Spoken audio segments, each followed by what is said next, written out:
essentially what this is, I mean, this is a party trick, really. This is how I started. But I'll write something down behind my back, right? I'll do it behind my back so you can't see what the pencil's doing, and you can't guess what it says. Is this for Judy or me or both of us? This is just for Judy. Okay. I've now lost the pencil down the side of the sofa. I will seal that up in there. Now, Judy, this is a letter of the alphabet. There's another pen if you want it. Done it now. It's all written. Thank you. It's a letter of the alphabet. You couldn't possibly know what it is, so don't try and guess. It's not an R or a J, because that might be a little bit obvious. But just name at the moment what letter feels right to you. A. A for apple. Any particular reason why you'd say A? No, it just came into my mind. Came into your mind. When you said Maybe that. I can have a look. This is so spooky. It is indeed an A. It's now that A. would seem... It's a little bit wonky, it was behind my back, but it would seem like a free choice. How the hell did you do that? It would seem like a free choice, yes?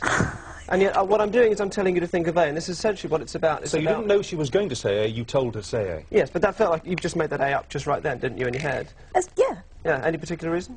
Well, what did you say? You said something like, I want you to think of a particular letter in the alphabet, any letter. Not R and J. No, Not R it was and J. before he said not R and J, and I immediately thought of A. Maybe it was A, maybe it was A for, in the and? Was it the and, R and J? No, it was before he said that. Weird, and you're not going to tell us how he did it. You're going to do a map trick, yes, which has been baffling me all day, because I can't see how you're going to do this. All right, OK, well, we've heard a number of times that psychics apparently have been able to tell where oil is by sort of hovering their hands over a map and supposed to be able to tell where to drill for oil. I think it's nonsense. I think what's happening is the psychic in question is picking up on these signals from people, and someone in the room knows where the oil is, and he can tell where it's supposed to be. So let me show you this. Come over here. This is a map of London. Yeah. All right? And we haven't set anything up. I haven't told you to help me out here or anything. No, on the contrary, you said don't help you in any way, shape or form, and I'm not going to. Well, I appreciate that. What I'd like you to do is, without giving anything away by looking anywhere on the map, but think of somewhere in London, an address or a road or a place, that has a significance for you of some sort. Can you take a minute to do that? Oh, Nothing, I've got one. Nothing too obvious, not the first place you met Judy or anything like that. Something, all right, a little bit more obscure perhaps. Great, OK. Now, I want you to look at me, and don't try and help me out here. Just put your hands by your sides. We can take just half a step nearer. All right, just look me right in the eye, and keep looking at me, and think of the place. I'm thinking of it. Can you make a mental image of it? Yeah, I've got it fixed. All right, like a picture fantastic. of it. All right, you know, I should be absolutely quiet when I do this. I realise that may be cripplingly difficult. Just for a second. And just think about the place. Think about where it would be, what it looks like, how you'd get there if you're approaching from the river, where you'd go. Okay. All right, whereabouts, or without looking at the map, whereabouts on the map it might be. And just think of that. And in your mind, direct me to the right place. And you're thinking of can you think the association? The association is a man. You're thinking of a man. I am, yes. Yeah, and it's not you. And it's not a relation. It's a man, and he's wearing unusual clothes. Yes, like it's like a hat, and it's got something in his mouth. Yes. Just think left, right, just tell me where to go. I'm going to... Right there. Don't look. I'm not looking. Don't look. Can we get a camera? Yeah, just draw a circle around my finger, Judy, that'd be fantastic. All right. Can you tell me, as the camera comes in and just shows where that is? Judy, you lift the map up, just show the camera. You want to tell me... Tell me where it was. Tell me what it was. You were thinking of Sherlock Holmes, weren't you? I was thinking of Baker Street and Sherlock Holmes in the museum. Can we there. come in? We drive past it most mornings. Can you see? Where did I get? Am I anywhere close? You're on Baker Street. It's Baker Street, the corner of Baker Street and Marylebone Road. And that's where the museum is, just there, right in the middle of the circle. Come on, give it up. Oh, there you go. I'm absolutely delighted. Thank you so much. Well, I cannot begin to work out how that happened. But you're telling me what possibly have known. I mean, in that little pause before I thought of that, because what amuses me about it is there are a lot of Japanese tourists always outside the Sherlock Holmes Museum, and I think a lot of them think that he really existed, and we usually find ourselves in the traffic there looking at it, and it's Baker Street, and it's our route in most mornings. And yet it was about the fifth thing that crossed my mind. I thought of Regent's Park. I thought of North End Road. When did you think that? When did you think then? You mean? Yeah, just then. Yeah, just then. A few images about, because obviously I wanted it to be involving you as well. And then I thought, but we never talk about the Sherlock Holmes Museum, do we? No. Ever. I'm a huge Holmes fan. I've been there many times myself. Yeah, it's. But you are telling me as we sit there, which is stand there, which is what it is. And the A thing, even though it was much simpler, the A thing was extraordinary. Weird. You'd never fail to astonish us.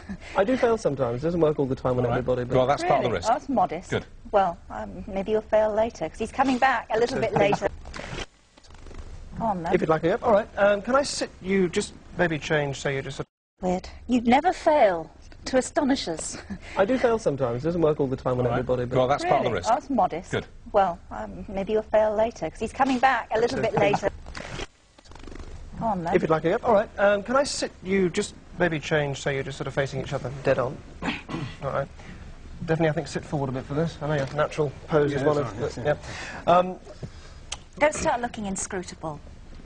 Because I'm going to my read... special thing. Go on. That's a polite word for what it is. Can you both look? If you just take your hand down, put it there. And if you look just here on Richard and you look just here on Judy. Okay. All right? And I'm going to ask you, Richard, what I'd like you to do is to... You're going to send something across, an image or a word, all right? And as you... all you have to do is to forget about whether it's psychic or not, or whether you believe in that or not, because I don't believe in it. But just imagine a screen in your mind and slowly build an image or a word, however you want to see it. And just so that people don't feel that we've prearranged exactly what you're going to think of, change your mind a few times so that you settle on something now, and that's what you're going to be thinking of, all right? Got it, yeah. As he does that, your task, for me, and just keep staring right there, is to also build an image in your mind, all right? And all you have to do is very simple, is just sit there and concentrate on that one image. That's all I'm going to ask you to do, Okay. all right? And as you look at each other, just both of you relax, and in your mind, just start making that image bigger and brighter. Okay. And slowly allow this thing you're thinking of, whatever it is, as you look there, just to slowly form in front of you. And imagine, instead of like a little screen now, that it's changed into like an IMAX screen in between, a huge screen with that picture on. And Richard, make the picture bigger and brighter. Imagine you've got controls that you can turn up, and you can make the contrast more, you can make it bigger and brighter and more vivid. And also in your mind, whatever it is, just start to say it over and over again. And you start to do the same thing. Whatever you're picturing now, just start to say what it is over and over again in your mind, repeating it in your mind. And then start shouting it. Turn up the volume in your mind. Say nothing out loud, give nothing away, keep staring at each other, and just transmit that across to Judy. Transmit it across, send it across, and start shouting in your mind over and over again what it is, louder and louder and louder and louder, and just concentrate and relax and just see what comes to mind. Just build that image in your own mind, keep staring at each other louder and louder and louder, and then stop, both of you. Okay? Now, so that we know your answers are honest, take that for me. Don't let me see what you write, and don't let Judy see either, but just write down, or you can draw a picture if you had a picture, or you can write what it was that you were thinking. Judy, in all honesty, as you were doing that, what were you picturing in your mind? I was picturing a shoe. You were picturing a shoe. Any particular shoe? Just a shoe, a sort of man's shoe, I think, actually. All right. Any reaction there? It's close. What? Turn it around. What were you thinking of? What were you picturing? Boots. Good grief! Yeah? That is weird! Man's boots or ladies' boots? I was thinking of her boots, actually. This Oh, is because you're looking at my boots. Not then, not weird? then. It's absolutely bizarre, isn't it? That is, And yeah, it's I mean, of nothing- all the objects I could think of, Yeah. it's an item with footwear. And there's nothing remotely psychic about it. There really isn't. It's the weirdest thing. It's absolutely bizarre. But you never even mentioned the word foot or shoe or No, but if you anything. watch this back, if you watch this tape back and watch it second by second, you will